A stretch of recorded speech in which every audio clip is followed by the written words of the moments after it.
हरिओम मित्रों, आज हम चर्चा करेंगे ऐसी कौन सी विवाह रेखा ज़्यादा दूषित होती है उसके बारे में आज चर्चा करेंगे। मित्रों, अगर हम जन्म कुंडली में देखेंगे तो जन्म कुंडली में 4 ग्रह शुभ होते हैं, बाकी के और ग्रह अशुभ होते हैं। और ऐसा हम अगर विचार करेंगे तो जीवन में, वैवाहिक जीवन में जो सुखी होते हैं वो 25-30% ही लोग होते हैं पूर्ण सुखी, यानी वैवाहिक जीवन में उन्हें कुछ परेशानियां नहीं होती है। ऐसे कितने लोग होते हैं? तो 25-30% ही लोग होते हैं कि उन्हें वैवाहिक जीवन में पूर्ण सुख मिल जाता है।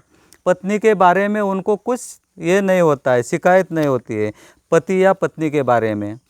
लेकिन बाकी जो लोग होते हैं उनको वैवाहिक जीवन में तड़जोड़ करनी पड़ती है, एक दूसरे को संभाल कर लेना पड़ता है। अगर उनके एक दूसरे के विचार पटते भी नहीं होंगे तो भी उनको उसके ऊपर थोड़ा सा सोचना पड़ता है। अपने आप को एक दूसरे में से किसी न किसी को शांतता रखकर अपना संसार सुख से चलाना पड़ता है।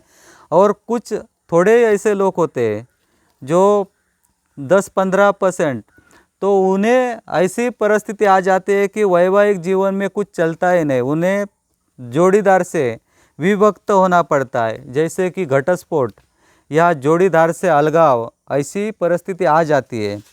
इसलिए हमें वैवाहिक जीवन में पूर्ण सुख मिल सकता है इसका भरोसा नहीं होता है, लेकिन तड़जोड़ कर कर एक दूसरे को एक समझ कर अच्छी तरह से हम सुखी जीवन जी सकते हैं।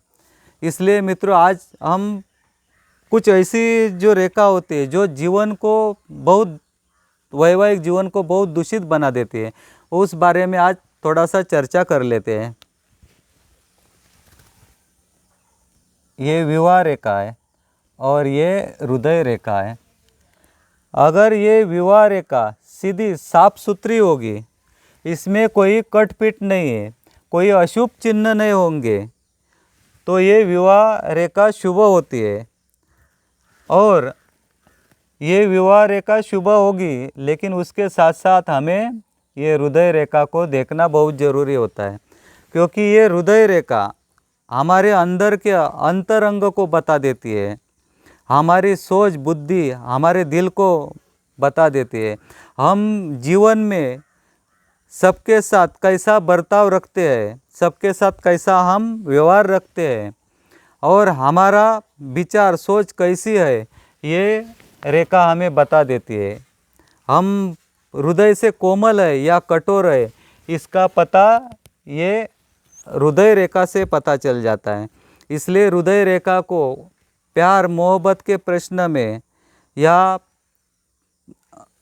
प्रेम विवाह के प्रश्न में हमें हृदय रेखा को भूलकर नहीं चलेगा। हृदय रेखा के ऊपर सबसे ज़्यादा हमें ध्यान देना पड़ेगा, उसका हमें अभ्यास करना पड़ता है। इसलिए हृदय रेखा अगर अच्छी होगी और वो गुरु पर्वत पर अगर गई होगी और ये विवाह रेखा सीधी है, कहीं पर झुकी नहीं है, कुछ नहीं, एकदम सीधी है, साफ सुथरी है, कटपीट नहीं है, तो ऐसी रेखा इंसान को वैवाहिक जीवन में अच्छा सुख दे देती है।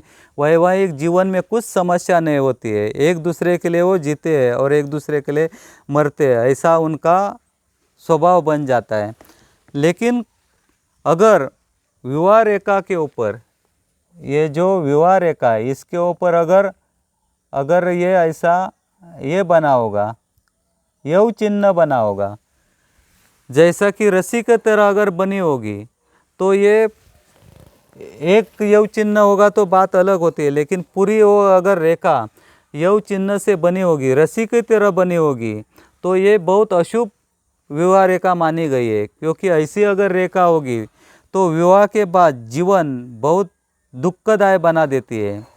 ऐसी रेखा इंसान को विवाह के बाद सुख से चैन से रहने नहीं देती है और बार बार परेशान कर देती है, जीवन जीना दुश्वार कर देती है ये योग। इसलिए दोनों हाथ के ऊपर अगर पूरा रस्सी की तरह होगी तो वो रेखा बहुत अशुभ होती है। लेकिन अगर ऐसा बाल निकली होगी तो उसका फल अलग होता है। लेकिन ये हमने आपको ये पूरा ये बताया कि जो रस्सी की तरह वो होती है विवाह रेखा, उसके बारे में हमने आपको बताया। और हमने बहुत से प्रेम विवाह योग के ऊपर बहुत से वीडियो बनाए, वो भी आप देख लीजिए ताकि आपको बहुत सा उसमें समझ में आ सके।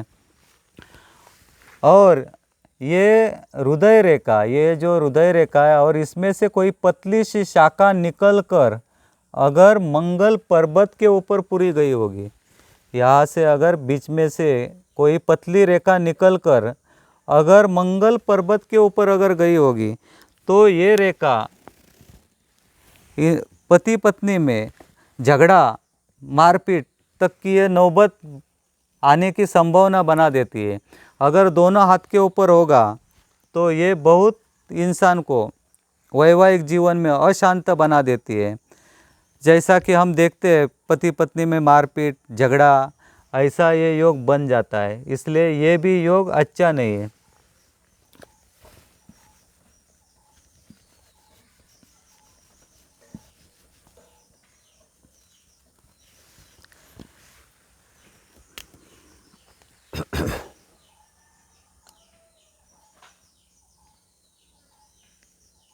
और इसके ऊपर से विवाह रेखा के ऊपर से पतली अगर कोई रेखा उसके साथ ही चलती होगी, विवाह रेखा के ऊपर अगर पतली रेखा उसके साथ ही चलती होगी, तो विवाह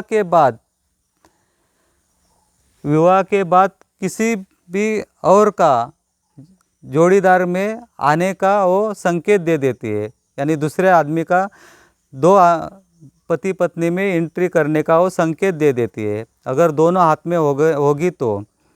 मित्रों, और भी हमने बहुत सी जानकारी दी है, वो आप देख लीजिए। और हम जब भी हाथ देखते हैं तभी हमें दोनों हाथ का परीक्षण करना चाहिए। और कोई भी हाथ जब हम देखेंगे तो हमें सबसे पहला हाथ का दर्जा देखना चाहिए कि वो जो भी राजयोग है वो कितना फल देने के लिए सक्षम है। क्योंकि जब भी हम हाथ देखते हैं, कोई भी जातक आता है तो हम रेखांक के ऊपर भागते हैं, लेकिन सबसे पहला हमें हाथ का कलर देखना चाहिए, हाथ का दर्जा देखना चाहिए, हाथ किस प्रकार का है वो देखना चाहिए, और उसके बाद उसका फल कथन करना चाहिए। मित्रों, आज के लिए इतना ही। हरिओम।